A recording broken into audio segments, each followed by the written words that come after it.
জবান ছেড়ে তেলাওয়াত করেন আউযু বিল্লাহি মিনাশ শাইতানির রাজিম বিসমিল্লাহির রহমানির রহিম ওয়া মা কানা আল্লাহু লিয়ু'আযিবাহুম ওয়া আনতুম ফীহিম ওয়া মা কানা আল্লাহু মু'আযিবাহুম ওয়া হুম يستغفرون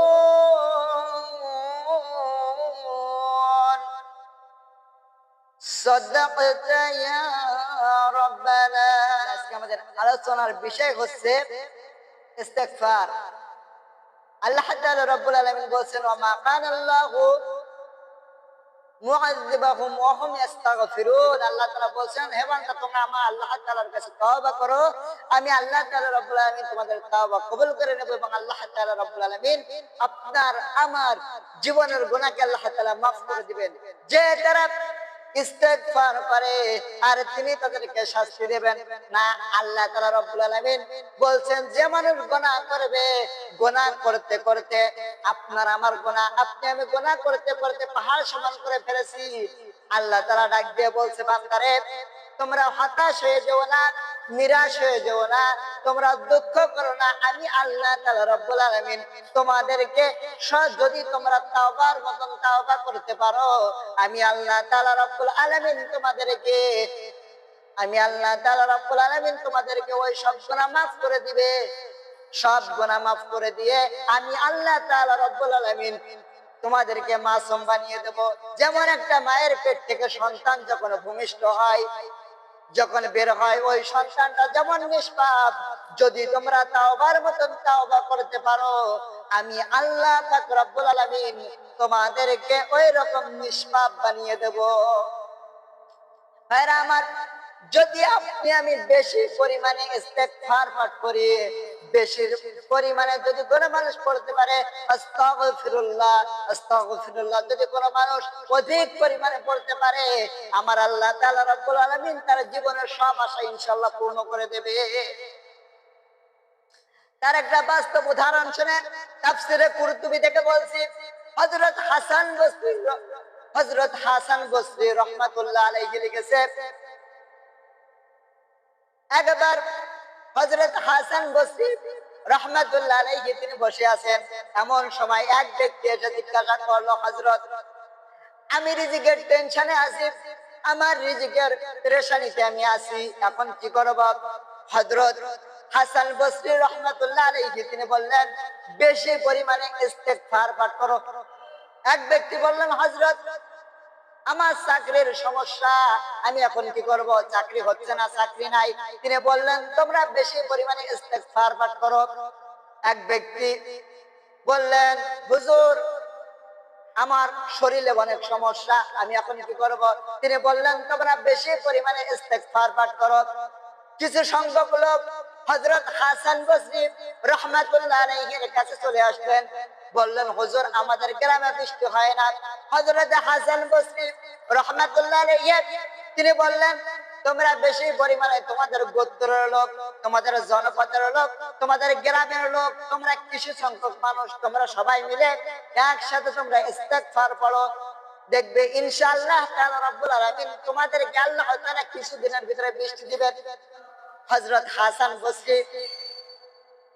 বসরি রাহমাতুল্লাহ আলাইহি যখন তিনি এই আমলগুলো বলছিলেন, তখন পাশ থেকে একটা লোক দেখছিল, বলছিল হুজুর আপনার কাছে যেই আসে আপনি তাকে বলেন আস্তাগফিরুল্লাহ আস্তাগফিরুল্লাহ পড়তে, একই আমল বলে দেন। হযরত হাসান বসরি রাহমাতুল্লাহ আলাইহি তিনি বললেন, ও লোক, ও ভাই, এ কথা আমার না, আল্লাহ তাআলা রাব্বুল আলামিন নিজেই বলছে তোমরা তোমাদের পুরোপুরি কাছে ইস্তেগফার করো, আল্লাহ তাআলা রাব্বুল আলামিন তোমাদের গুনাহকে মাফ করে দেবে আর আল্লাহ তাআলা রাব্বুল আলামিন তোমাদের উপরে রহমত দান করে দেবে। যদি তোমরা বেশি পরিমাণে ইস্তেগফার করতে পারো তোমাদের দুনিয়াতেও আল্লাহ তাআলা রাব্বুল আলামিন কল্যাণ দান করবে, আখিরাতেও আল্লাহ তাআলা রাব্বুল আলামিন তোমাদেরকে কল্যাণ দান করবে। এবার আসেন একটা বাস্তবেতে যাই। ইমাম আহমদ ইবনে হাম্বল রাহমাতুল্লাহ আলাইহির জীবনীতে আসেন। এবার দেখেন এই ইস্তেগফারের ফজিলত কত বেশি। আপনি আমি যদি এই ইস্তেগফার যদি করতে পারি, আপনার আমার বাস্তব জীবনে যদি আপনি আমি এই আমলটি করতে পারি, ইনশাআল্লাহ তাআলা রব্বুল আলামিন আপনার আমার জীবনে আল্লাহ পাক এতগুলো রহমত, আল্লাহর রহমত সব আল্লাহ তাআলা জলের মতন ঢেলে দেবে। পরিমাণে ইস্তেগফার পাঠ করতে পারি আমি আল্লাহ তাআলা রব্বুল আলামিন আল্লাহ তাআলা রব্বুল আলামিন আপনার আমার জীবনে রহমত আল্লাহ তাআলা ঢেলে দেবে যদি আমরা বেশি পরিমাণে ইস্তেগফার পাঠ করতে পারি। ইমাম আহমদ ইবনে হাম্বল রাহমাতুল্লাহ আলাইহির জীবনীতে পেয়েছিলাম, ইমাম আহমদ ইবনে হাম্বল রাহমাতুল্লাহ আলাইহি তিনি বয়স যখন তেনার বয়স অনেক বেশি হয়ে গেল, ইমাম আহমদ ইবনে হাম্বল রাহমাতুল্লাহ আলাইহি তিনি কিছু হাদিস সংগ্রহ করার জন্য তিনি দূরে একটা শহরে যাচ্ছিলেন। এমন সময় একটা ওয়াসনা শহরের সন্ধান নিয়ে আসতো। সন্ধ্যা হয়ে গেল, তিনি বিশ্রামের জন্য বসে গেলেন। একটা মসজিদে এসে তিনি বসলেন। ইশার নামাজ শেষ করার পরে ইমাম আহমদ ইবনে হাম্বল রাহমাতুল্লাহ আলাইহি তিনি নামাজ শেষ করে মসজিদে বসে গেলেন। এখানেই রাত যাপন করবেন, সকাল হলে তিনি আবার রওনা করবেন। কিন্তু ওই মসজিদের যে খাদেম ছিল হযরত ইমাম আহমদ ইবনে হাম্বল রাহমাতুল্লাহ আলাইহি কে তিনি মসজিদ থেকে বের করে দিলেন টেনে হেসে। কেননা সেই সময় আহমদ ইবনে হাম্বল রাহমাতুল্লাহ আলাইহি কে মসজিদ থেকে বের করে দিলেন টেনে হেসে। একটা রুটিওয়ালা এই দৃশ্য থেকে একজন বৃদ্ধ মানুষকে মসজিদ থেকে বের করে দিচ্ছে। একটা রুটিওয়ালা অর্থাৎ একজন বেকারির মালিক দেখে তার একটু মনে দয়া হলো। তিনি ওই ব্যক্তিকে হযরত আহমদ ইবনে হাম্বল রাহমাতুল্লাহ আলাইহি কে তিনি বাসায় নিয়ে চলে গেলেন মেহমানদারির জন্য। আহমদ ইবনে হাম্বল রাহমাতুল্লাহ আলাইহি কে মানুষ নামে চিনতো কিন্তু ফেস চিনতো না। কেননা সেই সময় তো মিডিয়ার যুগ ছিল না, সেই সময় তো ফেসবুক ছিল না, সেই সময় তো ইউটিউব ছিল না, সেই সময় তো ইনস্টাগ্রাম ছিল না। ভাইরা আমার, বন্ধুরা আমার, ইমাম আহমদ ইবনে হাম্বল রাহমাতুল্লাহ আলাইহি কে নিয়ে তিনি বাসায় চলে গেলেন।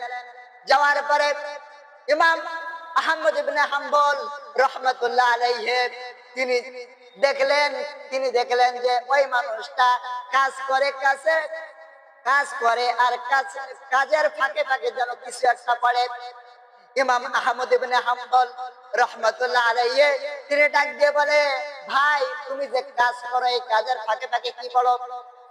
ওই লোকটা জবাব দিল, ভাই আমি এই কাজের ফাঁকে ফাঁকে আস্তাগফিরুল্লাহ পড়ি। ইমাম আহমদ ইবনে হাম্বল রাহমাতুল্লাহ আলাইহি তিনি জিজ্ঞাসা করলেন, ভাই এই দোয়ার কি কোনো ফজিলত পেয়েছো, এই ইস্তিগফারের কি কোনো ফজিলত পেয়েছো? ওই লোকটা হযরত ইমাম আহমদ ইবনে হাম্বল রাহমাতুল্লাহ আলাইহিকে বললেন, আলহামদুলিল্লাহ, আল্লাহর রহমতে আমি সবগুলো যত বিপদ এসেছে আমি সব বিপদে ইস্তিগফার করে আল্লাহ তাআলার কাছে দোয়া করেছি। আল্লাহ তাআলা রাব্বুল আলামিন আমার সকল বিপদ থেকে আল্লাহ তাআলা হেফাজত করে নিয়েছে। আমার যত ইচ্ছা ছিল আল্লাহ তাআলা রাব্বুল আলামিন সব আল্লাহ তাআলা পূরণ করে দিয়েছে। আমার মনে যখন ইচ্ছে জাগে আমি আস্তাগফিরুল্লাহ ইস্তিগফার পড়ে আমি আল্লাহ তাআলার কাছে দোয়া করি, আল্লাহ তাআলা রব্বুল আলামিন আমার দোয়া কবুল করে নেন। শুধুমাত্র একটা দোয়া বাদে আর সব দোয়া আল্লাহ তাআলা আমার কবুল করেছে। ইমাম আহমদ ইবনে হাম্বল রাহমাতুল্লাহ আলাইহি এই কথা শুনে উনি আশ্চর্য হয়ে গেছে, কি রে সব দোয়া আল্লাহ তো কবুল করেছে কিন্তু একটা দোয়া বাদ দিয়ে। হযরত আহমদ ইবনে হাম্বল রাহমাতুল্লাহ আলাইহি তিনি জিজ্ঞাসা করলেন, কৌতূহলে, ভাই সে দোয়াটা কি? তখন ওই লোকটা বললেন, এই জামানার সবচেয়ে বড় ইমাম, এই জামানার সবচেয়ে বড় আলেম ইমাম আহমদ ইবনে হাম্বল রাহমাতুল্লাহ আলাইহি আমি ওনাকে একদিন আমার গরিব বাড়িতে আমি মেহমানদারি করতে চাই, কিন্তু আল্লাহ তাআলা এই দোয়াটি আমার কবুল করবে না মনে হয়, কিন্তু আমি এখনো চেষ্টায় আছি যে আল্লাহ তাআলা অবশ্যই দোয়া কবুল করবেন।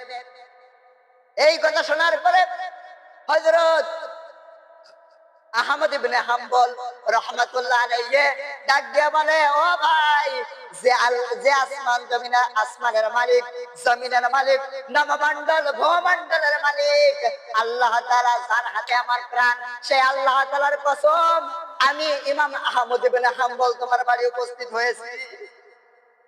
সেই আল্লাহ তাআলা সেই সপ্তাহ আমাকে এই রাতে এই শহরে আল্লাহ তাআলা রব্বুল আলামিন আমাকে রাত যাপন করিয়েছে এবং তোমার বাড়িতে আল্লাহ তাআলা আমাকে নিয়ে এসেছে। ভাইয়েরা আমার, বন্ধুরা আমার, তাহলে ইস্তিগফার করার কারণে, আস্তাগফিরুল্লাহ পড়ার কারণে আল্লাহ তাআলা রব্বুল আলামিন এত বড় বড় কাজকে আল্লাহ তাআলা রব্বুল আলামিন যদি আপনার আমার জীবন থেকে আল্লাহ তাআলা রব্বুল আলামিন ভালো ভালো জিনিস উপহার দেয়। ভাইয়েরা আমার, এই ইস্তিগফার যদি কোনো মানুষ মন থেকে করতে পারে, প্রতি নামাজের পরে 100 বার যদি কোনো মানুষ করতে পারে, আস্তাগফিরুল্লাহ আস্তাগফিরুল্লাহ যদি কোনো মানুষ পাঠ করতে পারে, আমার আল্লাহ তাআলা রব্বুল আলামিন ওই ব্যক্তির জীবনের সব আশা আমার আল্লাহ তাআলা পূর্ণ করে দেবে।